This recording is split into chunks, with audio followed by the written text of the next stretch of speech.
नमस्कार। मैं अधिवक्ता सुप्रीम कोर्ट अजय दुबे। आज का जो टॉपिक है वो बिहार सरकार के शिक्षा विभाग द्वारा कल 27 नवंबर 2023 को एक अधिसूचना जारी करके और 2024 के लिए छुट्टियों का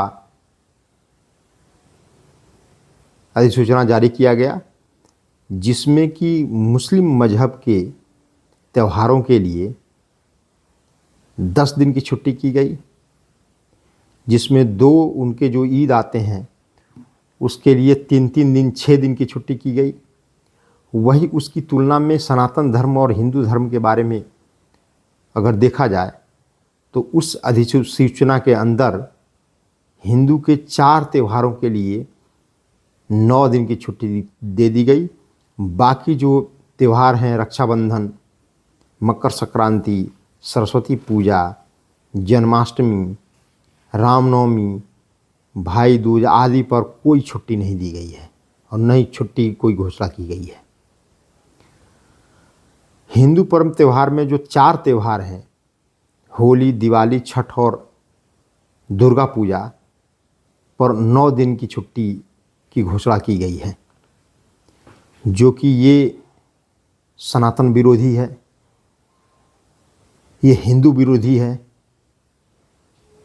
क्योंकि एक खास मजहब की तुष्टीकरण की राजनीति करनी है। उसके लिए उनकी कम छुट्टी को बढ़ाकर दे दिया गया और जिसको ज़्यादा छुट्टी मिलती थी, जी उसको ज़्यादा छुट्टी की आवश्यकता है, उसको घटा दिया गया।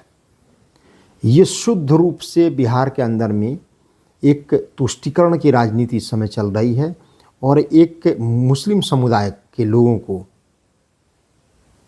अपने तरफ खींचने का जो एक तुष्टीकरण चल रहा है, वह पूरे बिहार प्रदेश के लिए एक घातक है और किसी भी लोकतांत्रिक व्यवस्था में इस तरह के पक्षपातपूर्ण रवैया नहीं होना चाहिए। अब नीतीश जी नीतीशुद्दीन के नाम से मशहूर हो गए हैं बिहार के अंदर।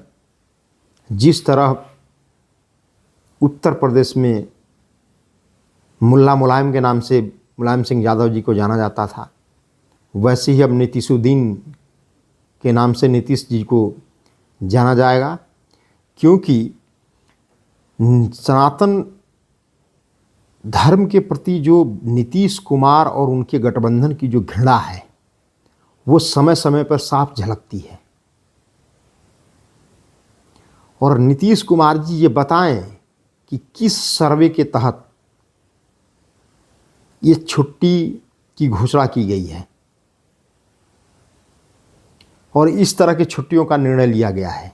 कृपया उस सर्वे का भी ब्यौरा लोगों को बताएं कि किस आधार पर इस तरह की छुट्टियों में हेरफेर की गई है 2024 वर्ष के लिए। क्योंकि नीतीश कुमार जी बिल्कुल सनातन विरोधी काम करते हैं, इनके गठबंधन के लोग भी सनातन विरोधी काम करते हैं, उसके ऊपर ये चुप्पी साधते हैं, मौन रहते हैं, उसके ऊपर इनकी जुबान नहीं खुलती। क्योंकि इनके ही नीतीश जी के जो शिक्षा मंत्री हैं और वो आरजेडी के नेता भी हैं, वो खुलेआम तौर पे कहते हैं कि रामचरितमानस को फाड़ देना चाहिए, उसका अपमान करते हैं। और हिंदुओं का जितना अधिक से अधिक अपमान किया जा सकता है, उतना प्रयास नीतीश कुमार और उसकी गठबंधन बिहार के अंदर में करती है। और देश के बाहर, मैंने प्रदेश के बाहर भी, अगर तमिलनाडु के चीफ मिनिस्टर के बेटे उदयनिधि स्टालिन ये बात कहते हैं कि सनातन धर्म हिंदू धर्म का समूल नाश होना चाहिए, उस पे भी नीतीश कुमार जी और लालू प्रसाद यादव जी और उनके लड़के उसके ऊपर अपना चुप्पी साधते हैं। उसके अंदर में अपनी जो एक तुष्टीकरण की व्यवस्था है, उसका प्रदर्शन साफ देखने को मिलता है। नीतीश कुमार जी तुष्टीकरण की राजनीति, वोट बैंक को अपने तरफ खींचने के लिए 2024 में यही इनका लास्ट टोटका है, जिसका इस्तेमाल कर रहे हैं। क्योंकि इससे पहले इन्होंने संस्कृत के परीक्षा प्रश्न पत्र में जो है मुस्लिम जो पर्व त्यौहार हैं और मुसलमान के जो तौर तरीके हैं वो लड़कों को पढ़ाया जा रहा है। उस प्रश्न पत्र में पूछा गया कि रोज़ा क्या होता है, नमाज क्या होता है, नमाज कितनी बार पढ़ी जाती है, इफ्तार क्या होता है, महमदिया क्या है। इन सब की जो है तालीम बच्चों को सरकारी स्कूलों में बिहार के अंदर में सिखाई जा रही है, जो इस देश प्रदेश के लिए ही नहीं, यह देश के लिए सबसे बड़ा घातक है। और इसके आगे उनका और हिंदू विरोधी मानसिकता देखने को मिली जब उन्होंने जातीय गणना में हिंदुओं को टुकड़ों टुकड़ों में बांट दिया, सिर्फ तुष्टीकरण की राजनीति और सिर्फ अपने मौका परस्ती की राजनीति करने के लिए। ये कहीं से भी लोकतांत्रिक नहीं है। ये लोकतंत्र में और संविधान में नीतीश कुमार जी की सरकार विश्वास नहीं रखती है और अपने मनमानी वो काम करते हैं, जैसा जातीय जनगणना में भी देखने को मिला। अब प्रदेश की जनता ये कह रही है कि नीतीशुद्दीन साहब, आप जो है विधानसभा और विधान परिषद के अंदर में एक आप प्रस्ताव लेकर आइए और एक इतिहास बना दीजिए कि भारत जो है, भारत में सभी राज्य जो हैं उसमें बिहार एक पहला राज्य होगा जो इस्लामिक राज्य की घोषणा करके प्रस्ताव के अंदर में पास करवा दीजिए। जब इस तरह की आपको राजनीति करनी है तो आप दोनों सदन में प्रस्ताव पारित करा करके बिहार देश का पहला इस्लामिक राज्य बनाने की घोषणा करिए, क्योंकि आपको इससे काम नहीं चलने वाला कि छुट्टी आप बढ़ा दीजिए, हिंदुओं की छुट्टी कम कर दीजिए, हिंदुओं के पर्व त्यौहार जुलूस न निकले रोड पे, वो अपने पर्व त्यौहार का और जो आस्था उनकी है उसमें उसका वो प्रदर्शन न कर पाएँ। इसके लिए तमाम हथकंडे जो आपको अपनाने चाहिए वो आप अपना रहे हैं। तो लास्ट यही है कि बिहार को प्रस्ताव पास करके पहला इस्लामिक राज्य आप बना दीजिए। आपका जो अंदर की जो चीज़ें हैं वो दूर हो जाएगी।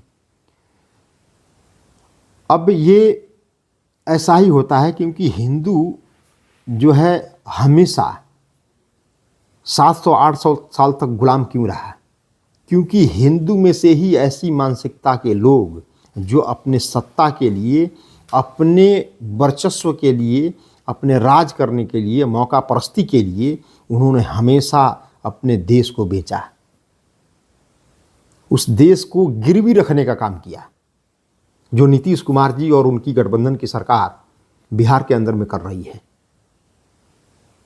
दंगों की सरकार बन गई है, वहाँ लॉ एंड ऑर्डर भी कुछ भी नहीं है, उसके ऊपर ध्यान नहीं है। ये एक मुस्लिम तुष्टीकरण की राजनीति करके वो किसी तरह 2024 में अपनी ज़मीन तैयार करना चाहते हैं, जो कि प्रदेश की जनता पूरी तरीके से समझ चुकी है कि ये मौका परस्ती की राजनीति करते हैं। और नीतीश कुमार जी बौखलाहट में इस तरह के निर्णय ले रहे हैं जो नहीं लेना चाहिए। प्रदेश और देश दोनों के लिए खतरा है। लोकतंत्र जहाँ है वहाँ एक मजहब को नहीं देखा जाता है, वहाँ आप संविधान के तहत चलते हैं। और वैसे भी आपका कहना है कि जिसकी जितनी संख्या भारी उसकी उतनी हिस्सेदारी, तो संख्या हिंदुओं की भारी है, इसलिए हिंदू के पर्व त्यौहार भी ज़्यादा हैं। वहाँ हिंदुओं के पर्व त्यौहार के ऊपर छुट्टी नहीं कटनी चाहिए, वहाँ छुट्टी होनी चाहिए। मुस्लिमों के पर्व त्यौहार को मुस्लिमों को भी मिलना चाहिए छुट्टी, उसमें किसी को कोई गुरेज नहीं है। लेकिन सत्ता में बैठ कर के जिस तरह से विभाजनकारी, जिस तरह के तुष्टीकरण की राजनीति कर रहे हैं, ये आगे आने वाले समय आपको बताएगा और आपको मुंहतोड़ जवाब देगा। आपको अपने कुटिल मानसिकता में सफल नहीं होने देगी बिहार की जनता। इन्हीं शब्दों के साथ नमस्कार।